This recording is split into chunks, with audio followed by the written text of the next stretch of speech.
Здравствуйте, меня зовут Дроздов Юрий Алексеевич, я сопредседатель Центра помощи животным «Жизнь» и руководитель благотворительного фонда «Тоже жизнь». Значит, ситуация у нас в городе сложилась, ну, как вы знаете, в сфере обращения с животными довольно сложная.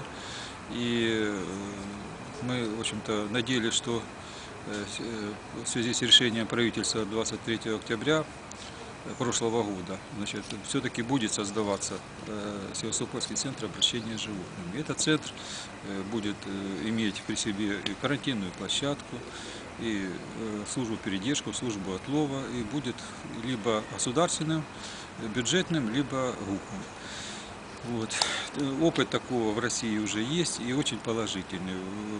Исчезают бездомные животные или регулируется их на довольно приемлемом уровне, потому что все простерилизованные животные попадают в руки опекунов, и, в общем-то, места кормления, все это поддерживается, создаются площадки для выгула животных, все это делается комплексно, создается инфраструктура обращения с животными, и все, кто любит животных, и те, кто их не любит, получают, в общем-то, полное удовлетворение своих интересов.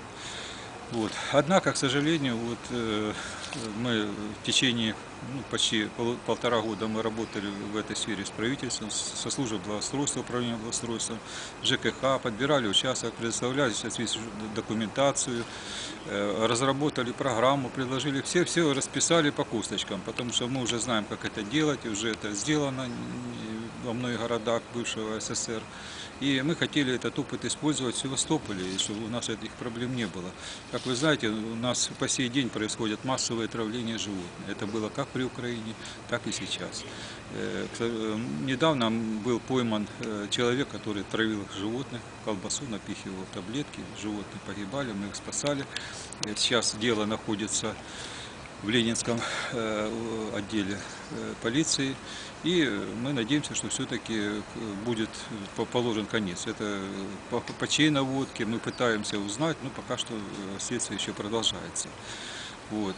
Ну и нас, особенно последнее решение правительства, которое фактически прекратило всю вот эту деятельность по созданию центра, нас не удовлетворяет. В частности, это выделение средств в конце года 2,5 миллиона рублей, прямо в тендере написано, на стерилизацию, отлов и утилизацию трупов животных. Ну, сами понимаете, что это означает.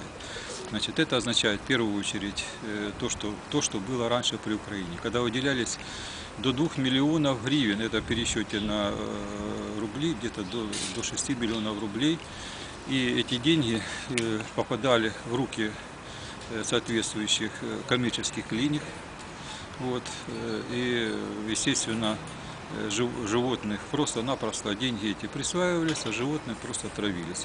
Возбуждались уголовные дела, которые, сами понимаете, ничего не могли привести. Но мы надеемся, что уже такого в нынешних условиях не сможет повториться.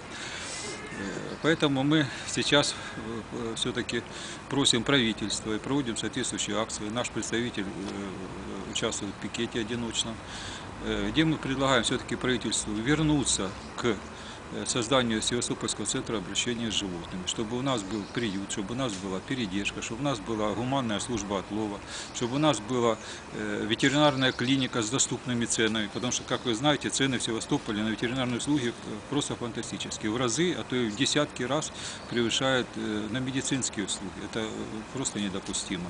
Попробуйте, зайдите в любую ветеринарную клинику, и пусть вам там окажут услуги, вы, наверное, лишитесь половины вашего бюджета.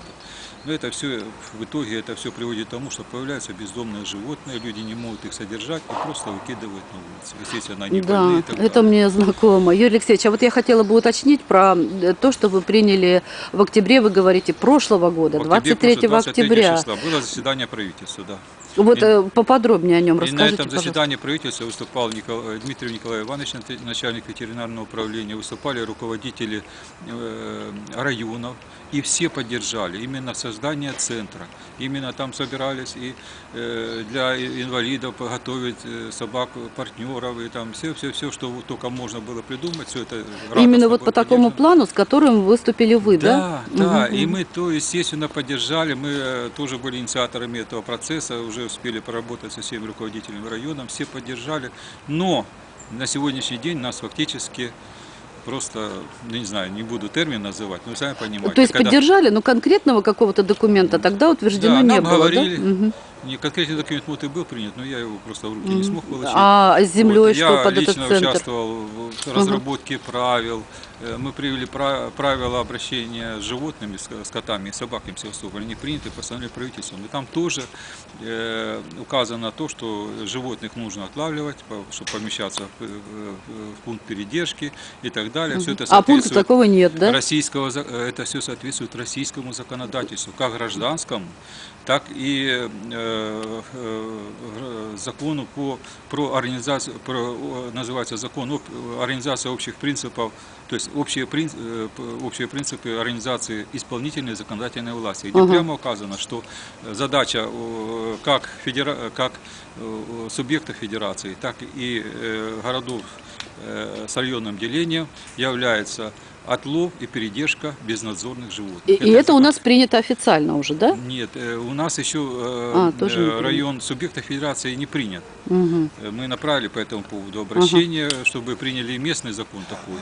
Но это самое, процесс, очевидно, нуждается еще, и выразили желание участвовать в рабочей группе по разработке такого закона. Ну, посмотрим, я думаю, что в ближайшее время это примем. Что нам сейчас грозит?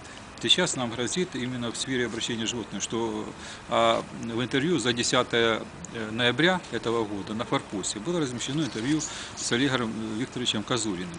Значит, в нем было указано, что сейчас будет тендер проводится, он на днях должен состояться. 2,5 миллиона рублей будет выделено на этот маленький срок, максимум на месяц до конца года. За 2,5 месяца, вы сами понимаете, 2,5 миллиона невозможно освоить, и тем более в рамках закона. Потому что ни одна коммерческая клиника у нас не имеет инфраструктуры, которая может соответствовать законному исполнению. То есть гуманный отлов, стерилизация, передержка животных, потому что и прививки. Нам положено этих животных, чтобы они были привиты, а положено после операции такой полостной, нам положено не менее 10 дней, чтобы животное выздоровело, только потом делается прививка. Потом нужно найти людей, которые заберут этих животных или возьмут под опеку, понимаете? И только после этого мы можем куда-то их отпускать. Просто опять выбрасывать их после тяжелых полостных операций, выбрасывать этих животных на улицу, на мусорки, чтобы они опять голодали, без крова, на холод, на голод и погибали там. Тем более, вы говорите, предполагается ликвидация кормовых баз, да? Ну, есть такие инициативы, навести порядок, и кормовые базы для них убрать. Ну, это ж, ну, сами понимаете, это уже статья 245 Уголовного кодекса напрямую предусматривает за такие мероприятия уголовную ответственность. Это жестокое обращение с животными, а еще под часть 2, еще под руководством, ну, чьим-то руководством, не будем говорить чьим.